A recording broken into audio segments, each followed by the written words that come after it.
There's been a huge controversy surrounding LSU, specifically surrounding Coach Kim Mulkey's basketball team after their season-ending loss to Iowa in the Elite Eight. Players like Angel Reese, Hailey Van Lith, and now Angelica Velez have left the team. Kim Mulkey's getting slammed from multiple different news sources. Governor Gov Landry joined in to say that players need to be out for the National Anthem in response to LSU not having been on the court for the anthem during their last game. I'm Camryn Conner, your host, and for today's episode, I'll be having Reed Darcey, an LSU women's basketball beat reporter for The Advocate, talking with the news and sports director of the Louisiana Radio Network, Jeff Palermo, and the editor of Tiger Rag, Todd Horne, to talk about the controversies surrounding LSU. The East Baton Rouge Library says this is the year to invest in you. The library brings value by connecting you to information, resources, materials, technology, and experiences. We make a positive difference in your life. All you need is your library card. Stop by one of our 14 locations, open 7 days a week, or find us online at ebrpl.com. Man, do you realize that 1 year ago today, LSU was celebrating the first women's national championship, and LSU's baseball team was far and away the number one ranked team in the country. It's amazing how things have changed. I was thinking about that as I was actually thinking about that as I was watching South Carolina celebrate the national championship. Yeah. It seems like that was so long ago when LSU women's basketball did it a year ago, because the last 3.5 weeks, Todd, it felt like 3.5 years. Yeah, yeah. So the man to talk about it is our first guest of the night. So we're going to talk to Reed Darcey. Yes. Covers the women's basketball beat for The Advocate. And you have a first question for Reed? Yeah, we could have I got a first question for Reed. Reed, welcome to the show. How you doing tonight? Hey, guys. How are y'all? Thanks so much for having me. Well, it's great to have you on. What a year for you to get on the beat, right? I mean, it's just one story after another. Yeah. They kept me busy. They kept me on my toes. They certainly gave me a lot to write about, a lot to unpack. But it was fun. It was a really fun season. It's pretty cool to be covering a team that, there's so much interest around it, and there's so much intrigue, and so many good personalities around it too. So it was chaotic at times. It was wild at times, but it was also super fun. So I'm grateful for it. Absolutely. A lot of drama, and the drama continues, Reed. First of all, I want to get your reaction on Hailey Van Lith. What did you think of her decision to transfer? Well, I think two things. First of all, if we knew that if she didn't and enter the WNBA draft, we knew that meant one of two things. It meant she was either coming back to LSU for her fifth year, or she was entering the transfer portal and going somewhere else. And I don't think anybody should be particularly surprised that she decided to enter the transfer portal, just because it never felt over that season she played at LSU. It never felt that she was fully comfortable. It never felt that she was fully playing like herself. At one point, she sort of said, after one of the games where she scored 20 plus points, she said, I felt like myself today, and I felt like I played like myself, and I felt like I did what I was capable of doing, and that was really one of the only times this year where we saw her score like we were used to seeing through the first 3 years of her career. So she, in the move to Baton Rouge, she sacrificed a lot. She embraced a new position with a lot of talent, a lot of people, a lot of her teammates who needed shots as well as her. So her field goal attempts went down, her scoring went down, some of her efficiency numbers went down. And all that sacrifice was, supposedly to get a better shot at winning a national championship. And that obviously, it didn't work out for them. The ball didn't bounce their way. But, so I think Hailey Van Lith, I think what she's trying to do in entering the portal, she's trying to find a place where she can boost her draft stock, get back in that conversation, really sort of take an extra year to refine certain parts of her game, so that, this time next year she can start thinking about the WNBA, thinking about the draft, and putting her name there and potentially getting her name called. So I think she could benefit from another year in college, another year in the system. And I think she decided for herself that she'd be better off playing somewhere else as opposed to LSU. Yeah, Reed, have you been able to speak to Hailey Van Lith or anyone in her family? No, I have not. No, not since the season ended, no. Do you find it kind of odd or strange that she didn't make any social media posts and vice versa with LSU not making any social media posts to her? I mean, she was a very popular teammate, a very popular member of the team, and yet it's been very quiet, eerily quiet. Yeah, I do find it a little weird, given her stature and given, how many people follow her across her social media channels.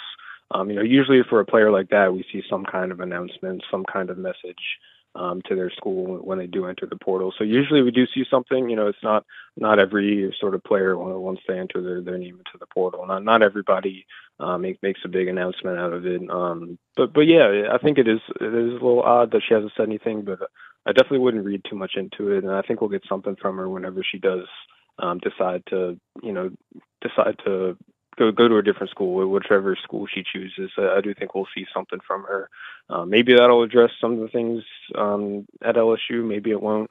But we should, once the off season gets rolling, once next season starts up, I'm sure she'll be asked about it, and I'm sure she'll have a pretty good answer for everything because she's one of the most thoughtful, one of the most well-spoken players on the team, and she always offered great perspective for us and all the media covering the team. And so I think, I think there'll come a time where she wants to, sort of say what's on her mind and say exactly, why she entered the portal. I'm sure we'll get that at some point. But right now, I think she's just more focused on, taking her time and finding the right place to finish out her college career. What do you think that, Coach Mulkey has to do or will be focused on whenever she gets back into the grind, so to speak? Lost another player to the transfer portal today, and one of the top recruits from last year, Velez, the freshman point guard. So they're down to 8 players, if I'm not mistaken, right now, and they only have one signee coming in and then of course they added. I can't think of her name. Transfer the transfer from Arkansas. Yeah. But what do you expect to see over the next several weeks as the transfer portal opens? I'd expect LSU to look at a couple point guards pretty closely. Their point guard depth took a big hit, losing both Hailey Van Lith and Angelica Velez. So I'd expect really only LSU has left is last year Poa, who played a lot last year and the year before, and Jada Richard, who's going to be a freshman. She plays for Lafayette Christian. So she'll be that one signee that you talked about, that one member of the freshman class. So she'll come in. But yeah, I'd imagine LSU wants to add another point guard or two, maybe a veteran, maybe a younger player, just because they lost so much with Hailey Van Lith. She started 33 games for them. And Velez, she probably could have stepped into a larger role, but she decided to enter the portal. So LSU is going to have to add somebody, whether it'll be somebody who can start or somebody who can come off the bench. They really need some more ball handling, and I think that's what you'll see Mulkey and their staff address in the portal. Do you see the magic number for the roster being at around 11? Yeah, that's what Mulkey typically goes for. This year, I believe she had, don't quote me on this, but I believe she had like 12 scholarship players. The limit is 15. You can carry as much as 15 scholarship players. And she usually, comes in under that a little bit. She likes to keep it around 11 or 12 scholarship players, and she usually keeps her rotation, once we get into the SEC schedule. Usually wants to keep a rotation around eight, tops 9 players. So she likes to, come under that scholarship limit, and, they could use maybe 2 or 3 more players to fit that ceiling of what she wants. Are you concerned when you look at the recruiting that, Jada's coming in, Jada Richards, as you've talked about, 4-star Louisiana Player of the Year, point guard, like you said. She was ranked, I think, 97th in ESPN's top 100 recruits for 2024, but LSU actually missed out on several that they were in contention for throughout the year, including the top 2 players in the country, or top 3. Do you think that's a shock to Kim? I don't think so, particularly because they expected at least the core group that they had this year to come back. You know, they expected to have a lot of returners, and they expected to bring back a lot of those players who were on scholarship the year.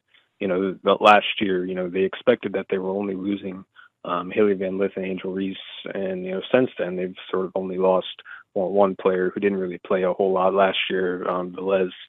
So I think, you know, they probably didn't, you know, pursue really as much depth as they ordinarily would have in a class, just because they recognize that they're probably going to have so many players coming back from this year's team.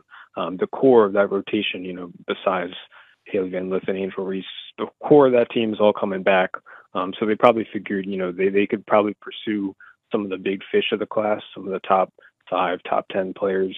And if they landed one of them, great. But if not, then they could probably turn their attention to the 2025 class and sort of restock the shelves there. You know, once some of these players like Flage and Michaela Williams, once their careers sort of, you know, take that next step, and when they become juniors and seniors, then I think they'll start to look back, you know, into the freshman classes and then try to regroup there and try to, you know, add more players there. But with the roster coming back, I don't think they're really sensing urgency to really add too many players from that 24 class. Reed, last week, of course, the National Anthem controversy was hot.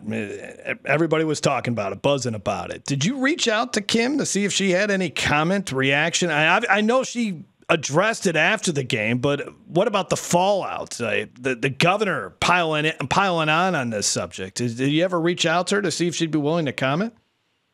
We reached out to LSU, and, you know, only Scott Woodward and only, you know, President William Tate, only they were the really ones who wanted to offer any kind of comment.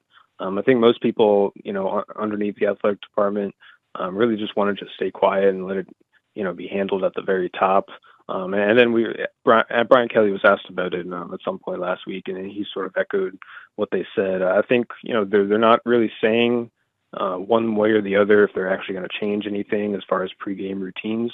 I think they said they're going to look at it, they're going to evaluate, and they're going to see if they, you know, feel the need or feel any kind of pressure to change anything. I think that's going to be decided over the next few months, over the next summer. But no, we haven't heard anything from Kim or anyone else sort of in the athletic department. I think they really want to let the top leaders of the athletic department and the university really handle it.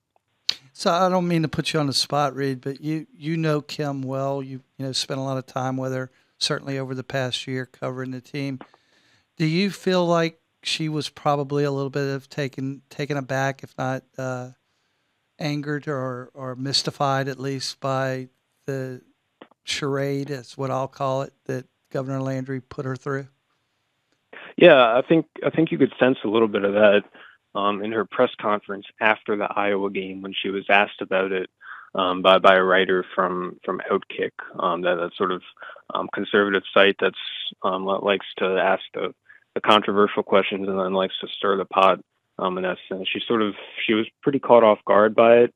I don't think she was really expecting that to be a discussion point. But that's really where it all started. She said, you know, that wasn't intentional. It's something we've been doing all year.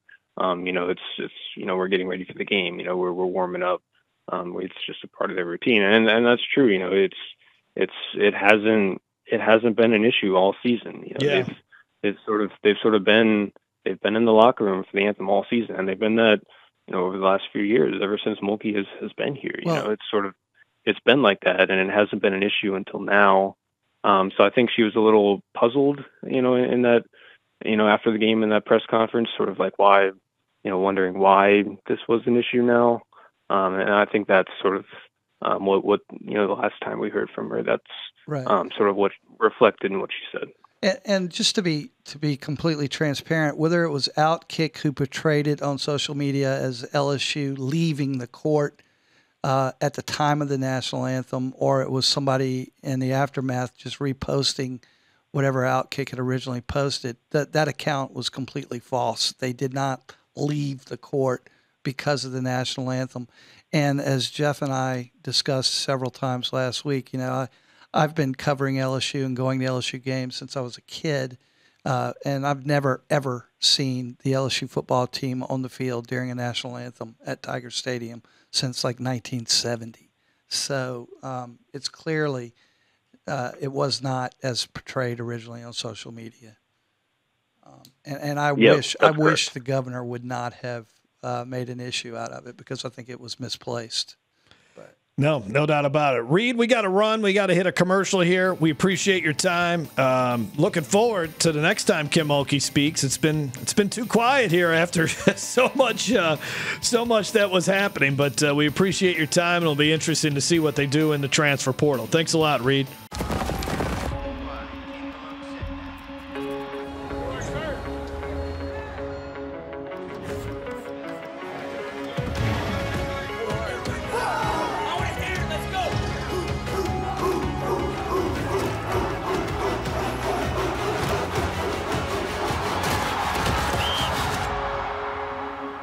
It's your time to move things forward. U.S. Army Reserve. We'll talk a little more women's hoops here. It's just after all, as we were talking with Reed about, with all of the news that was coming out of the program left and right, it's just been very eerily quiet. Hailey Van Lith leaves. No social media, and I don't know, I'm maybe making too much of a big deal out of it, but usually when a player transfers, they write a nice little note saying, I thank you for my time, love the fans, love the city, but I need to go do something else. You know, none of that. You get this video from a trainer of Hailey Van Lith. It's just been a little bit too eerily quiet, and I know Kim Mulkey was on T-Bob and Jacob Hester's show this morning, but it's just been a little bit too quiet from the LSU women's basketball program, considering all the buzz that was around them, and then and there's just been a lot of shots kind of still taken at the program. You know, 3.5 weeks ago, when Kim started talking about the Washington Post article, when she harangued Kent Babb publicly, calling him a sleaze journalist and what have you for what she anticipated that article was going to be, and then throughout the tournament, I think what was going on there, and this is all supposition on my part, but I think that, you know, she's had a rough recruiting year. Mm-hmm. She was in contention for a lot of the top players, and when I say top, I'm talking about several of the top 10 players in the 2024 recruiting class, all the way to the very end when they made their decisions, including the number 1 and number 2 and number 3 players, and lost out on all of them. And I think that was a result of the negative recruiting against her. Mm-hmm. And whenever she lashed out originally at the Washington Post, she said, I'm tired of it. Yeah. That was the quote that resonated the most with me, because I was like, tired of what? I mean, you know, the Brittany Griner fiasco stuff that continues to haunt you, or that the woke press supposedly drums up all the time, and but it still continued to resonate. I'm tired of it. And then I started looking at the recruiting, and I've heard about the negative recruiting and the lack of signees. I think she really is tired of it, and I think that she had changed her tune towards the end of the year. In fact, she said she was hopeful that at the end of the season that both Van Lith and Angel Reese would come back, although she did say that they fulfilled their obligation to her, and they both did. But I think it's just wearing on her right now, and I think that she needs just some time away. And this is all my personal opinion. I don't have any real insight, and certainly no personal knowledge of any conversations with Coach Mulkey about that. But it's just my sense right now. It's tough. And you know, there was that player survey at the NCAA tournament where the Athletic did. Yeah. I was going to read some of the comments here from players in the NCAA tournament on why they would not want to play with Kim Mulkey. I don't know if I would vibe with her off the court. It just seems like there's always extra stuff going on that takes away from from basketball. everything from just, I think I don't like her outfit. She seems a little too intense. Just a lot of negative comments directed towards her. She's a great coach. She really is a great coach. Her record proves it. She's a tough competitor. And I think she's been given a raw deal, and she needs a better PR agent. Yeah. How about this one girl saying, I think it'd be really traumatizing to play for her? I mean, that's traumatizing. Those are some rough comments, and unfortunately, supposedly they came rawly in through an anonymous survey of 95 players in the NCAA tournament. I think that most people that contact the 90-Day Lifeline are looking to be heard and to feel seen. Anybody that calls here to talk about anything that has them upset, we will talk to them. Even on our chat and text services, you will be actually chatting and texting with a real person. We have enough resources to be able to help people in any type of situation. We have helpline specialists that are trained to handle the variety of calls that we get. It's a very laid-back thing. We're not judging anybody. We're just a listening ear that some people don't have. With all of this going on, Kim Mulkey has noticeably changed. It's hard to continuously get slammed by reporters on top of not having the year you wanted and having players and commitments deciding to not be at LSU next year. Mulkey is one of the most decorated players and basketball coaches in women's basketball history. Her respect goes beyond LSU fans to the entire basketball community. There's no doubt that she'll be back. Stay tuned to TigerRack.com, as we'll be sure to keep you updated on all things LSU sports and all things going on with this women's basketball team.